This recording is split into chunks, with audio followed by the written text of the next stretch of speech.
Hellos, welcome back, people. It's the Critic Corp. I am Toke, and I'm here to give you guys that review today on the movie Dumb Money. It was it was pretty much setback during the whole GameStop frenzy shit with stocks and whatnot. Pretty much the billionaires versus the common people, the little ordinary civilians that were smart enough to invest into the stocks at that time, at that point in time. So this was going on, what, I want to say 3 years ago. Yeah, back in like 2020, 2021, 2022, and all. Pretty much during the pandemic and shit.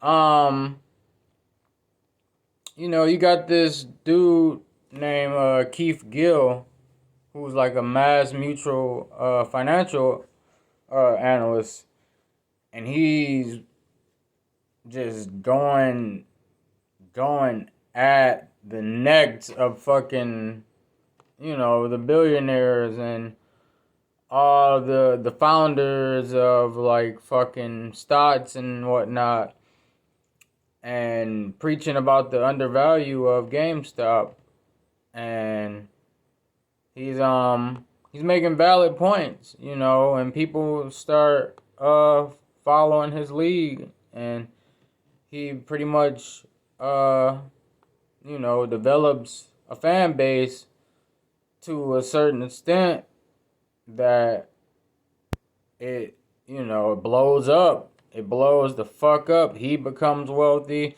He makes a few other people become wealthy. Like Jennifer Campbell. They had another side character, Marcus. They had Riri and Harmony. Fucking Riri and Harmony were some college students. Jennifer was a nurse at a fucking hospital, and Marcus worked at an actual GameStop. And they all, were part of, his movement and this big stock investment. He dove deep though. He invested his whole life pretty much savings, and he 50, I think it was 53,000 or whatever, some shit like that, um into GameStop, and never pulled, never pulled. He stood by his word. They were undervalued, and it got to the point that, like I said, it blew up across the whole nationwide, and stockholders, founders like Kenneth Griffin, founder of the CEO of Citadel, Gabe Plotkin, and Vad, Tenev, and Blaju, fucking, they were the founders of fucking Robinhood and shit, which what people actually used at the time, to invest into the stocks of GameStop. You got Steve Cohen, the founder of fucking Point 72. A whole bunch of fucking stockholders got fucked, and it became a big ass bidding war. But like I said, between the rich and the poor, and they lost a lot. They lost like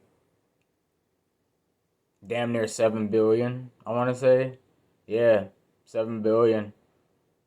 It was over 5 billion for sure, but I think it touched damn near touched 7 billion. That they lost in money, and that shit like annually fucked them, especially Gabe Plotkin. He had to get saved by Steve Cohen and Ken for his company, because he was losing $1 billion every day, every single fucking day. That shit was wild, bro. And obviously the billionaires, they don't like you know, they don't like when shit don't go their way, for one, and for two, when they so high up in power like that, they start to, cheat and pull some strings to save their own ass and say, fuck the rest. And that's what they did, bro. They started like just doing dirtball shit, bro. Like they shut down the whole Wall Street bets website so nobody could communicate with each other and keep the stocks increasing.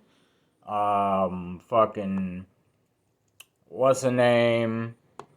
The Robin Hood people, Tenev and Baju, they ended up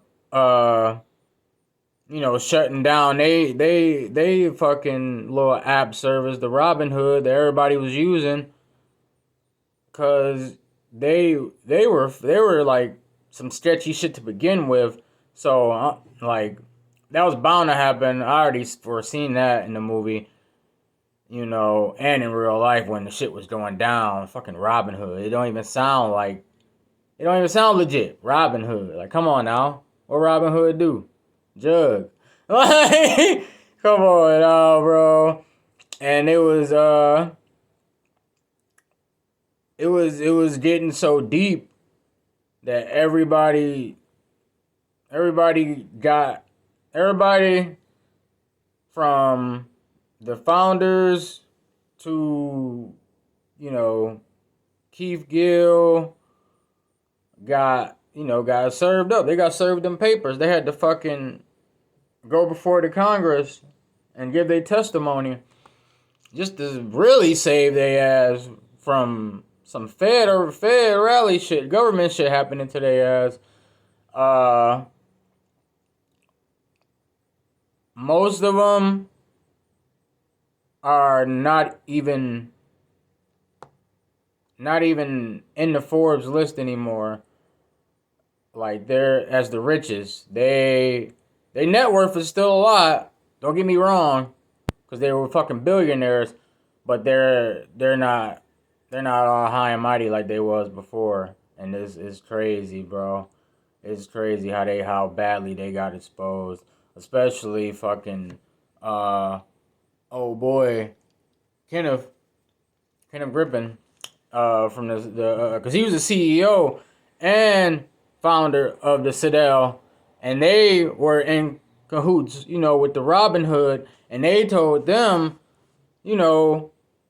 shut this shit down, to help us. You with us, or you with them? Like, come on now. So he persuaded them, which is Vlad and Baju, to shut down their whole operation and, fuck up everybody else's funds except for theirs to save their asses, the companies, and, keep shit progressing. Cause they were, man, like I said, they were losing billions and billions every single day. From 2020 all the way till fucking 2021, 2022. Shit, they probably still hurting from that shit till this day. And it's 2023. But yeah, man. It was a big fucking bid war and a whole bunch of crazy shit. And I honestly feel for Keith Gill, because he was just preaching. My man was just preaching. He didn't solicit any or, try to indulge in anybody to buy the stocks and do this and do that, with their money. They chose to, just from his facts and knowledgeable information that he had. And, he had the shit to back it up. He launched all his paperwork, his funds, his banking statements, everything from the start, showing how they increased and the development of, GameStop and their stocks. And it was all adding up. He wasn't, he wasn't no dummy. He just knew what to do. He knew what to do. He did his research and he got his money. And they was mad at him for that. Cause you know why? He was a poor, ordinary person. That's not, no. If you ain't come up rich, they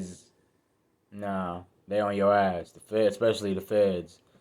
Something just magically happens that you up now. Like, fucking Gabe, Kenneth, all them, they were, they went to these high class colleges. They parents were owners and executive owners of shit. They were pretty much handed their their life of just poor. I mean, not poor. My dumb ass of unpoverty and like just being rich and shit.